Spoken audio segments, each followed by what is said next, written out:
시편 113편은요 할렐루야 송입니다. 자, 시편에서 111편, 112편 그리고 오늘 113편이 할렐루야 노래예요.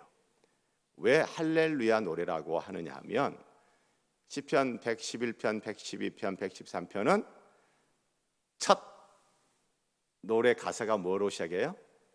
할렐루야로 시작을 해요. 시편 111편 1절 할렐루야, 112편 할렐루야, 113편 할렐루야. 할렐루야로 시작하는 노래라 할렐루야 노래, 할렐루야 송, 할렐루야 시편이라고 합니다. 자, 그런데 할렐루야 노래 세 편이 있는데 오늘이 마지막 할렐루야 노래잖아요. 그러니까 이 할렐루야 노래 마지막은 어떤 가사로 또 끝날 것 같아요? 할렐루야로 끝납니다. 그래서 오늘 설교 제목이 할렐루야에서 할렐루야.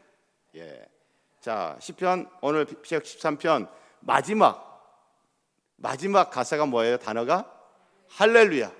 자, 시편 113편은 할렐루야로 시작해서 할렐루야로 끝나는 거예요. 자,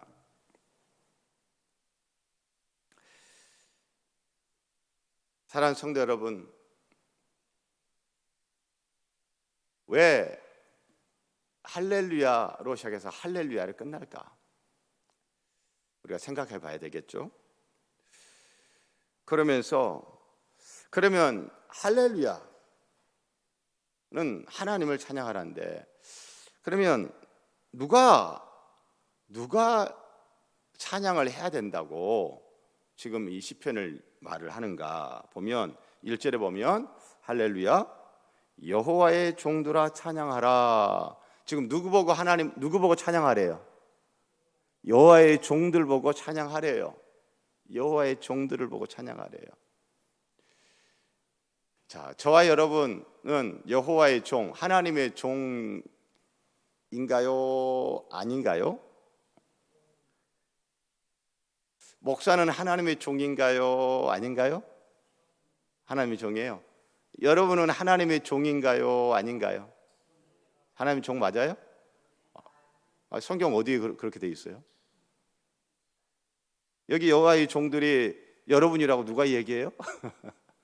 자, 구약 성경에서 어떤 사람 보고 하나님의 종이라 하는지, 구약 성경에서 이야기하는 하나님의 종이란 어떤 사람인지를 먼저 한번 확인을 해봐야 돼요.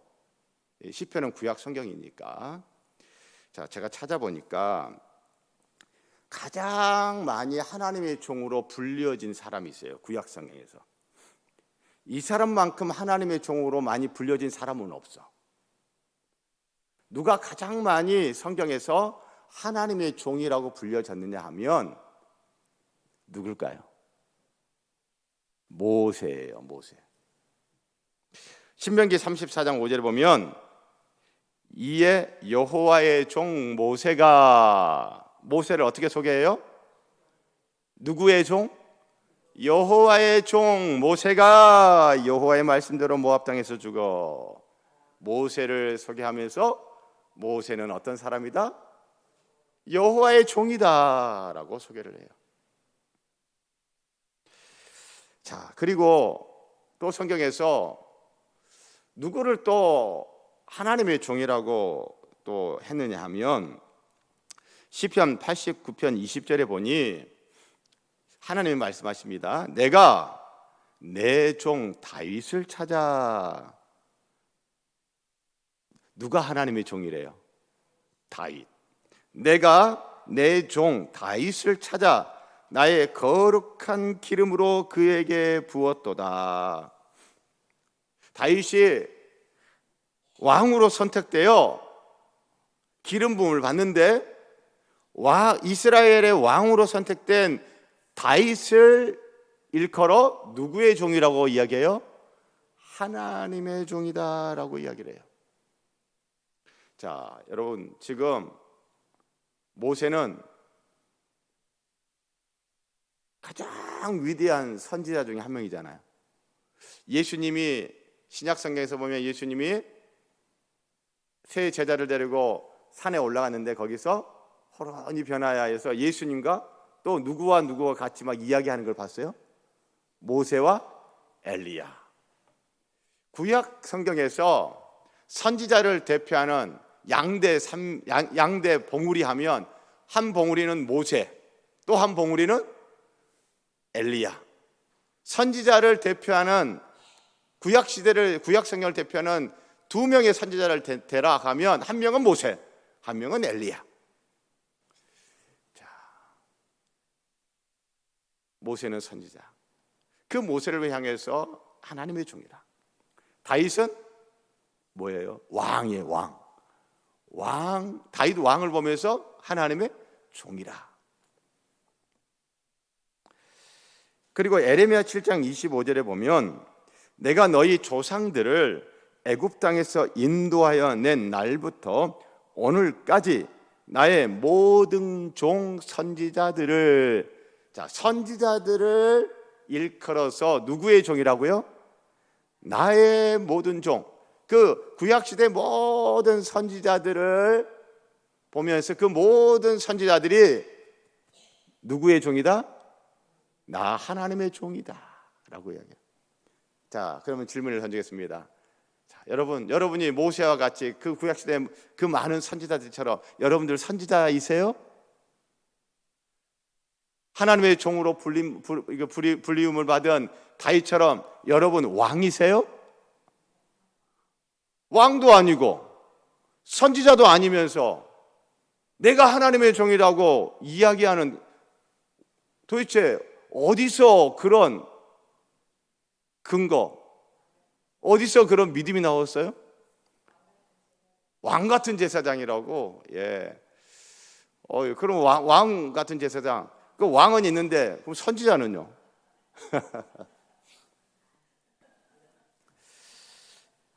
제가 이렇게 구약 성경을 찾아보니까 비록 제가 목사이기는 하지만 나는 모세와 같은 엘리야 같은 구약시대 그런 선지자, 그 선지자의 반열에 제가 낄만한 사람이 된다 못 된다?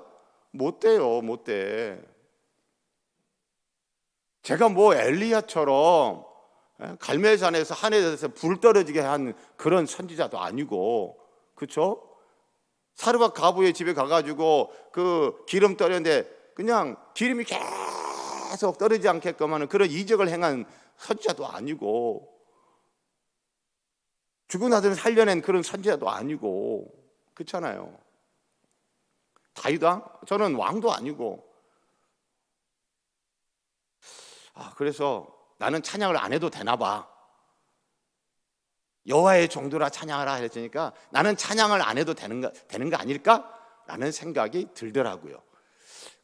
그런데 여러분, 찬양을 안 해도 된다, 또는 내가 찬양을 하는데 너는 선지자도 아니면서 왜 하나님을 찬양해? 하나님 종도 아닌 것이 라고 해서 찬양을 못하게 하면 여러분 우리 어떨 것 같아요? 그건 또 아닌 것 같아요, 그렇죠? 그래서 제가 구약 성경을 더 찾아봤어요. 그럼 나는 하나님의 종이 아닌가? 구약 성경에서 하나님의 종이 아니라고 하면 마음 편하게 찬양 안 해도 되고, 남들 막 박수 치면서 찬양할 때 박수 안 치고 입도 안 열고 이렇게 해도 아무 문제 없고, 예. 그럴 거니까. 그런데 마음이 안 편한 거죠. 찬양을 안 한다 하니까. 그래서 성경을 더 찾아봤어요. 찾아보니까 이사야 41장 8절로 9절 이렇게 찾아보니까 제가 앞부분만 딱 읽어드릴게요. 그러나 나의 종 너 이스라엘아, 내가 택한 야곱아. 지금 여기서 이스라엘아라고 할 때는 한 개인을 말하는 것이 아니라 하나님의 백성이라고 일컬어지는 이스라엘 백성들 전체를 일컫는 말이에요.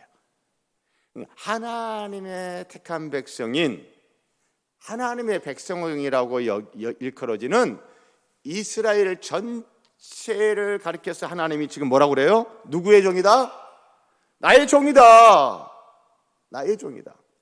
자, 여러분, 구약 시대에 모세, 엘리야 이런 선지자들도 하나님의 종, 그리고 다윗 같은 왕도 하나님의 종. 그런데 그 왕, 선지자 이런 사람들만 하나님의 종이 아니라 누구도 하나님의 종이라고요? 구원받은 하나님의 백성들도 다 누구의 종이다? 하나님의 종이다. 그래서 오늘날 구원받은 저와 여러분들 하나님의 종이에요, 종 아니에요? 하나님의 종이에요. 우리 모두가 다. 그러나 나의 종 너 이스라엘아, 금성교회 다니는 나의 종 이스라엘아 라고 하시는 거죠. 자, 그래서 여러분, 여호와의 종들아 찬양하라 라고 하는데, 하나님의 종들아 찬양하라, 이 말씀 누구에게 지금 하고 있는 말이에요? 누구 보고 지금 누구 보고 찬양을 하래요?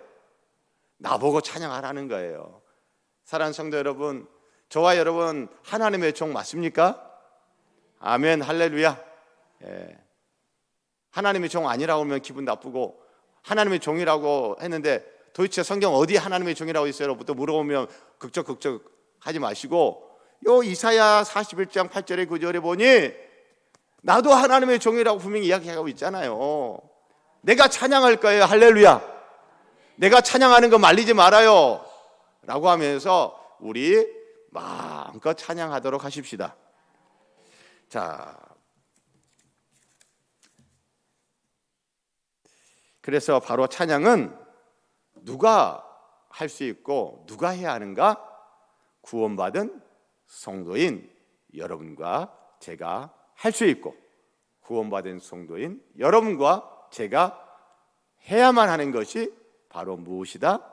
찬양이다라는 겁니다. 그래서 신약 성경에 보면 에베소서에서 사도 바울이 1절과 2절에, 에베소서는 이게 편지잖아요. 바울이 에베소 교회에 보낸 편지.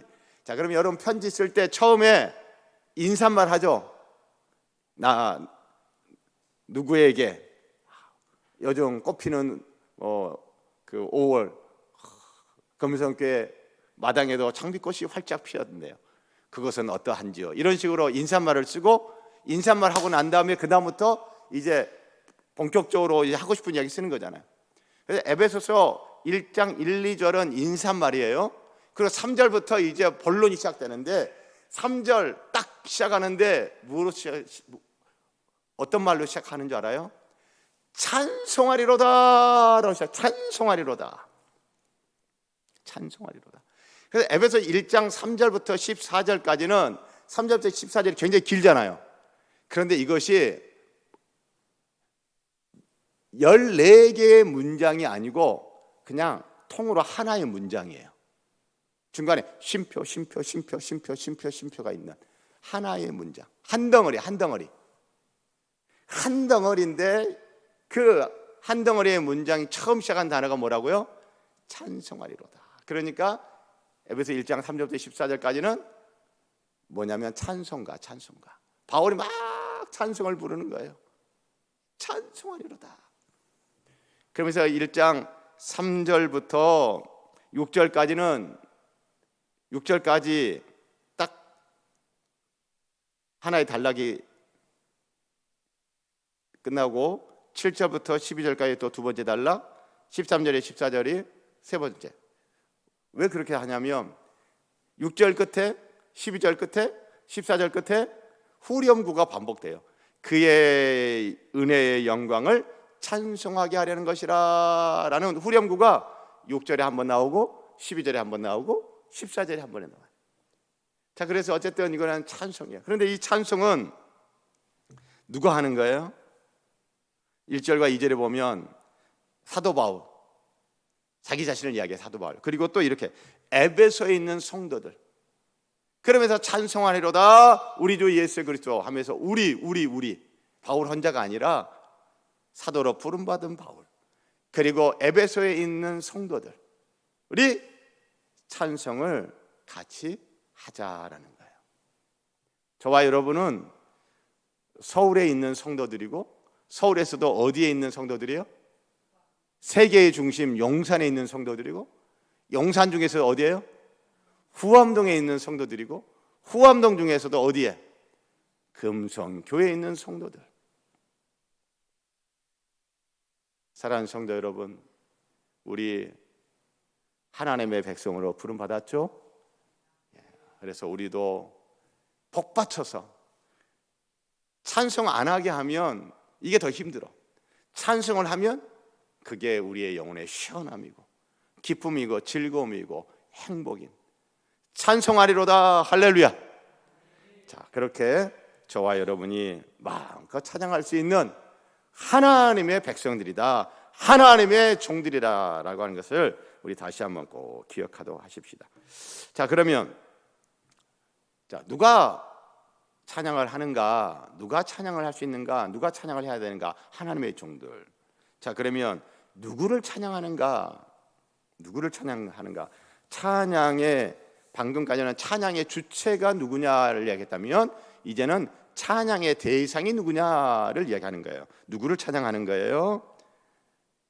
1절에 보면 할렐루야 여호와의 종들아 찬양하라, 여호와의 이름을 찬양하라. 2절 끝에도 여호와의 이름을 찬송할지로다.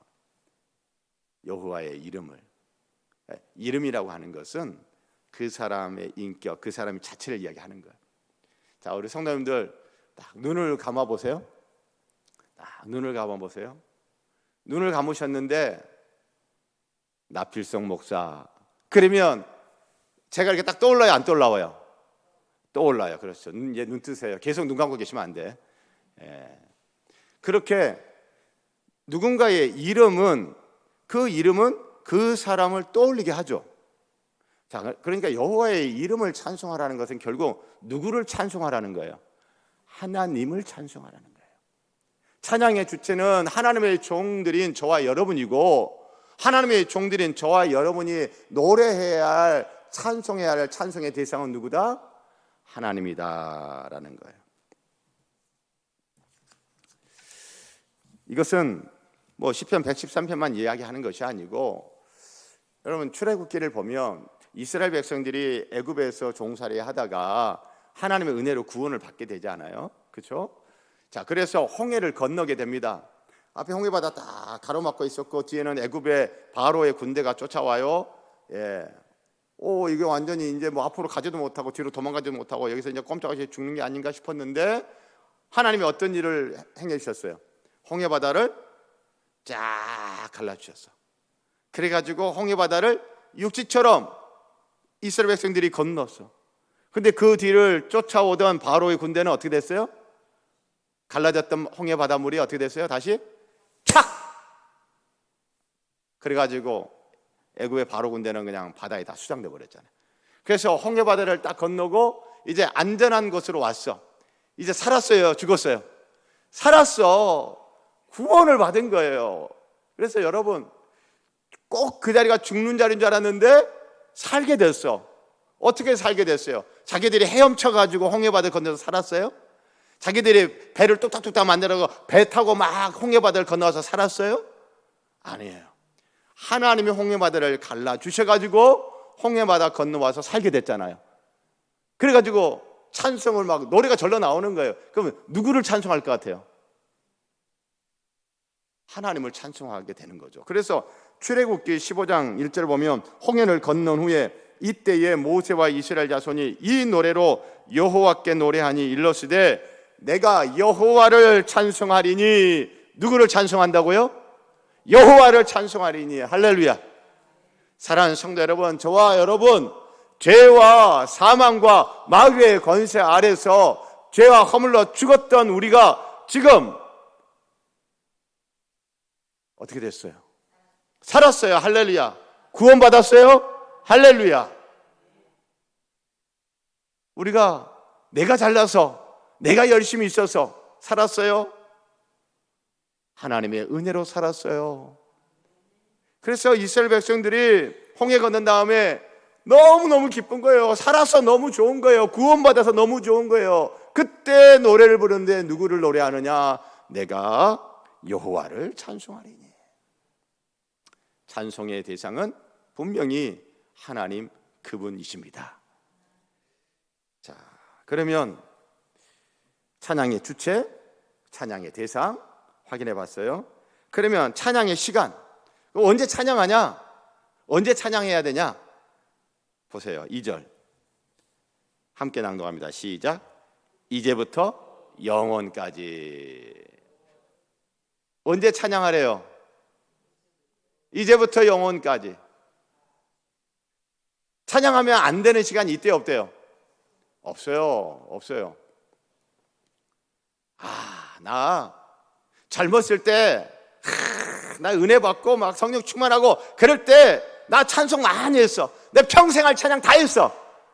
아유, 지금은 뭐 그때 내가 할 거 다 했으니까, 여러분 이제 70대 80대 했으니까 찬송 안 해도 된다? 그거예요? 아니에요. 그거 아니에요. 이제부터 영원까지. 자, 그런데 이런 분이 있을 수 있어요.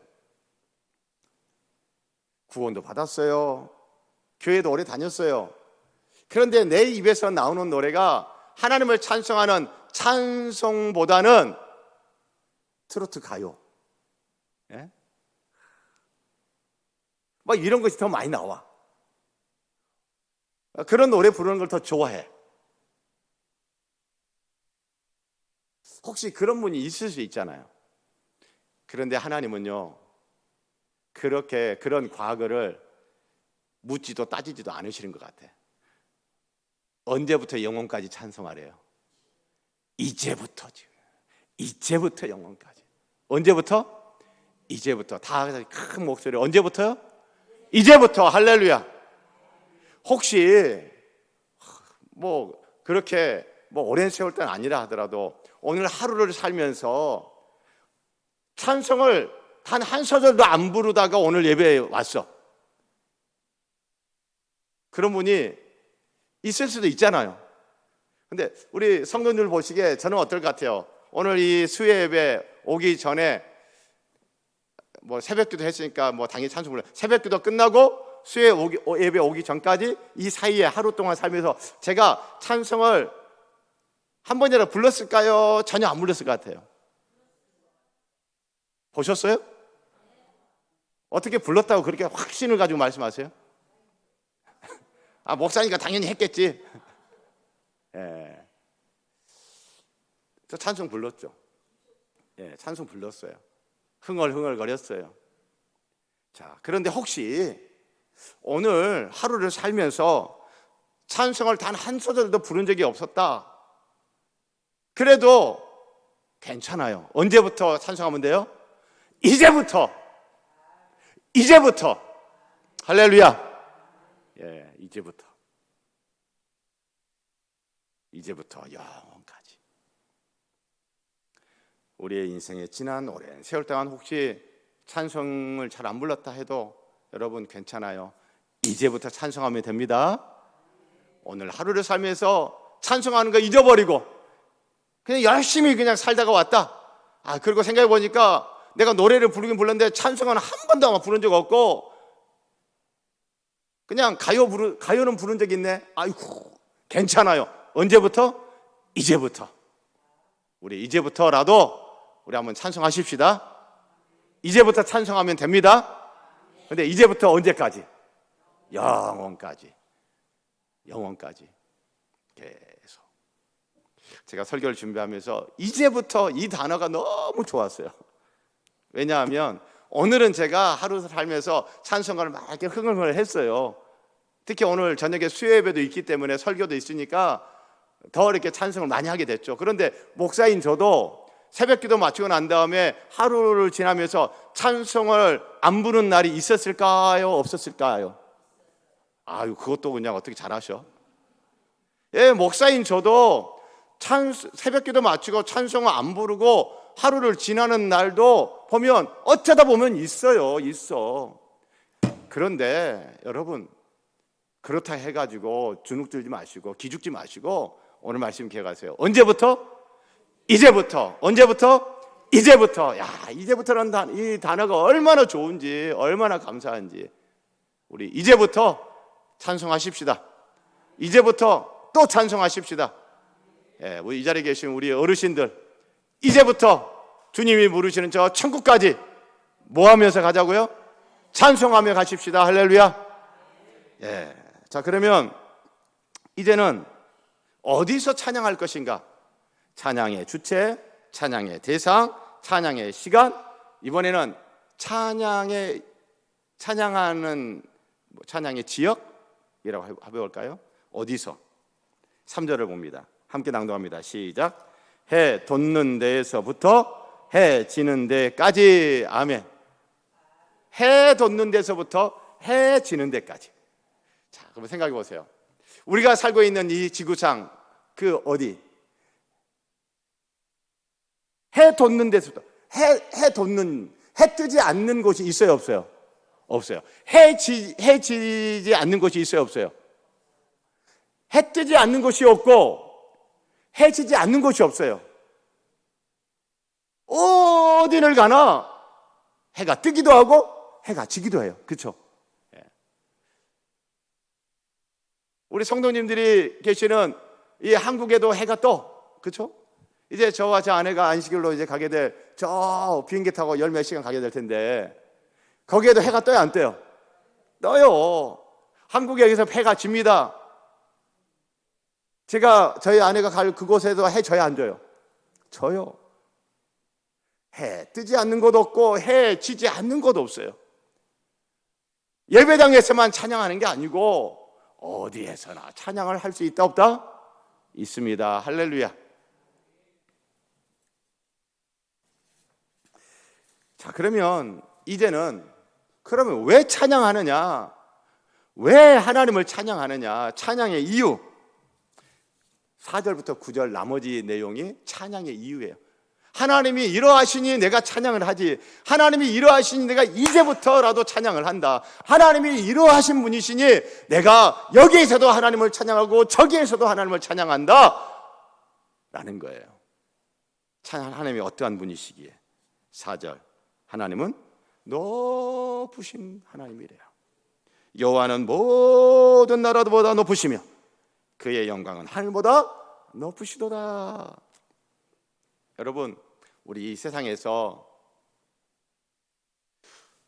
높은 사람과 낮은 사람, 여러분 누구 칭찬하고 누구 높여주고 막 이래요. 높은 사람이에요, 낮은 사람이에요? 높은 사람. 그런데 하나님은 이 모든 높음보다 더 높으신 분, 더 높으신 분. 그런데 그 높으신 하나님이 5절에 보면 어떻게 계시느냐? 여호와 우리 하나님과 같은 이가 누구리요? 높은 곳에 뭐 하셨다? 앉으셨도다. 앉으셨다라고 하는 것은 서 있기가 힘들고 피곤해가지고 앉아있다 이게 아니에요. 앉았다라고 하는 것은 보좌에 앉았다. 다스리는 그 왕이 앉는 보좌 있잖아요. 통치자가 앉는 그 자리에 앉았다라고 하는, 보좌에 딱 앉아 있어. 자, 그런데 그 앉아가지고 하나님이 뭐 하고 계세요? 6절에 스스로 낮추사 천지를 살피시고 낮은 곳을 굽어 살피신대요. 그 높은 곳에서, 그 높은 보좌에서 이렇게 폰만 잡고 계신 분이 아니에요. 나한테 왜 인사 안 하는 거지? 나한테 왜 인사 안 해? 왜 나한테 엎드리지 않아? 이러신 분이 아니라 그 높은 보좌에 그 다스리는 통치권의 자리에 딱 앉으셔가지고 뭐 하신다고요? 굽어 살피세요.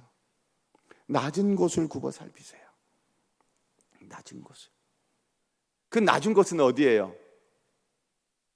여러분과 제가 살고 있는 이 세상을 이렇게 굽어 살피시면서 그 높으신 하나님이 그 높으신 자리에서 왕의 자리에 앉으셔서 이렇게 내려다보면서 특히 어떤 사람에게 하나님의 눈이 탁 꽂혀요? 7절에 가난한 자를 먼지더미에서 일으키시며 궁핍한 자를 걸음더미에서 들어세워. 누구에게 하나님의 눈이 딱 꽂히세요? 가난한 자. 누구에게 눈이 딱 꽂히세요? 궁핍한 자.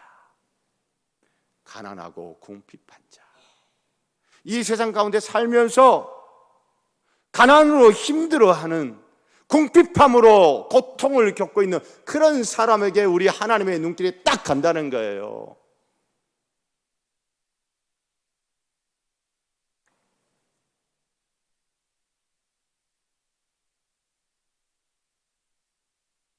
그리고는 그 하나님이 8절에 그 낮은 곳에서 가난으로 궁핍함으로 어려워하고 힘들어하고 고생하는 그들을 어떻게 하신다?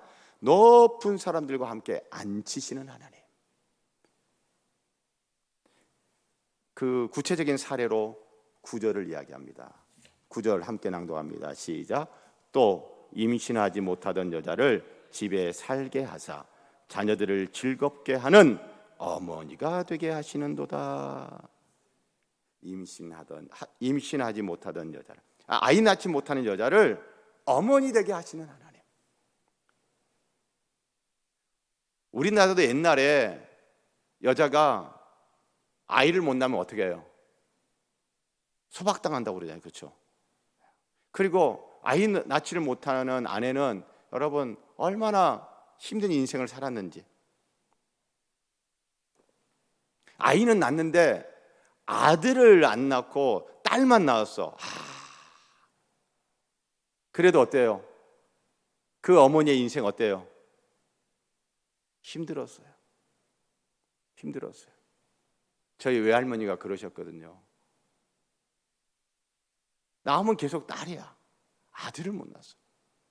생각해보니까 돌아가신 제 이름을 지어주신 저희 외할아버지이긴 하지만 우리 외할아버지가 너무 못됐어. 생각해보니까 아들 못 낳았다고 그렇게 구박하고. 그런데 여러분 이 이스라엘 이 고대 시대는 어때요? 참 힘들었죠. 우리가 알아요. 창세기 보면 아브라함의 아내 사라 아이 낳았어요? 못 낳았어요? 못 낳았어요. 그래가지고 하갈과의 이야기, 이스마엘 이야기, 그 서름 그 힘겨움. 근데 하나님이 아이 낳게 해서 이삭이라는 아들 주시네. 또 사무엘상을 가니까 또 한나라는 여인이 아이를 못 낳네. 그래가지고 어때요? 얼마나 또 서글퍼, 얼마나 힘들어요. 신약성경 와보니 또 누구예요? 엘리사벳 아이를 못 낳네. 근데 하나님이 아이를 낳게 했어요. 누구예요? 세례자 요한. 여러분 아이 낳지 못하는 여자들. 그래서 인생이 그 시대에 정말 사람 대접 제대로 받지 못하고, 그리고 눈물로 세월을 보내고, 그리고 가슴에 그 아픔을 가지고 살아가던 그 사람들을 어떻게 하셨다? 그 아픔 싸매주고, 그 아픔 치유해주고, 그들로 하여금 하하하 호호 할 수 있는 어머니 되게 하시는 하나님. 이런 하나님이 어디 있느냐? 이런 최고로 높은 데서 보좌에 앉아 다스리면서 낮은 곳을 보시며 가난하고 궁핍하고 아이 낳지 못하여 인생의 슬픔과 고통 가운데 있는 사람 일으켜 세워주시고 높은 자와 함께 앉게 해주시는 이런 하나님, 이런 하나님 찬송 안 할 수가 있어요? 너무 멋지잖아요. 너무 좋잖아요. 이런 하나님이니 찬양한다. 하나님이 일하신 분이 찬양한다. 하나님이 일하신 분이 찬양한다.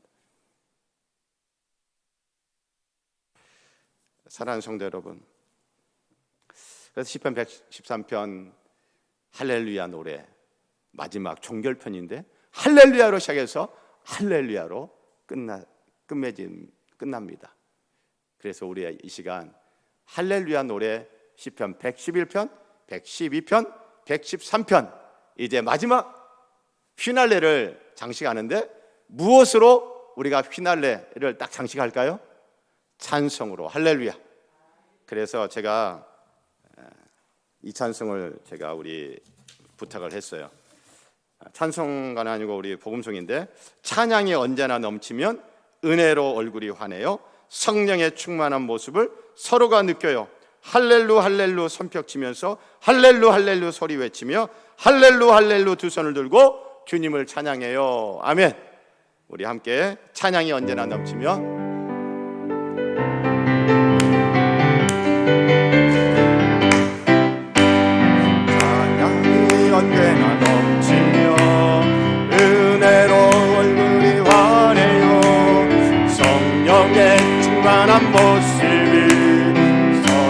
서로가 느껴요. 할렐루 할렐루 손뼉 치면서 할렐루 할렐루 소리 외치며 할렐루 할렐루 두 손을 들고 주님을 찬양해요. 찬양이 언제나 넘치며 은혜로 얼굴이 환해요. 성령의 충만한 모습이 서로가 느껴요. 할렐루 할렐루 손뼉 치면서 할렐루 할렐루 소리 외치며 할렐루 할렐루 두 손을 들고 주님을 찬양해요. 찬양이 언제나 넘치며 은혜로 얼굴이 환해요. 성령의 충만한 모습을 서로가 느껴요. 할렐루 할렐루 손뼉 치면서 할렐루 할렐루 소리 외치며 할렐루 할렐루 두 손을 들고 주님을 찬양해. 마지막으로 찬양이 언제나 넘치며 은혜로 얼굴이 환해요.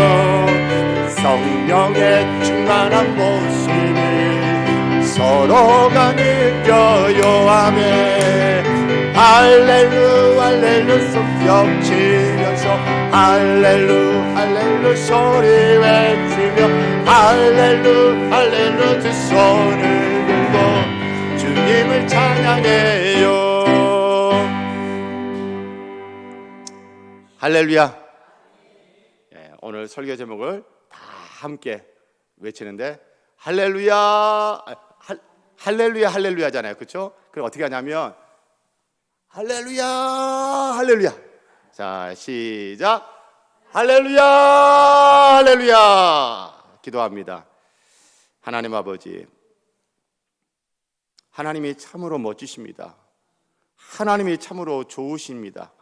그 높은 곳에서 그 보좌에 앉아 계시면서 낮고 낮은 곳에 있는 나를 보시며 내가 힘들어하고 내가 아파하고 내가 가난하고 내가 고통스러워할 때에 안타까워하시며 손 내밀어 일으켜 앉혀주시는, 그리고 기쁨을 안겨주시는 참으로 멋지고 좋으신 하나님, 하나님의 종인 제가 찬양하겠습니다. 찬양하겠습니다. 영광을 받아 주옵소서. 예수님 이름으로 기도합니다. 아멘.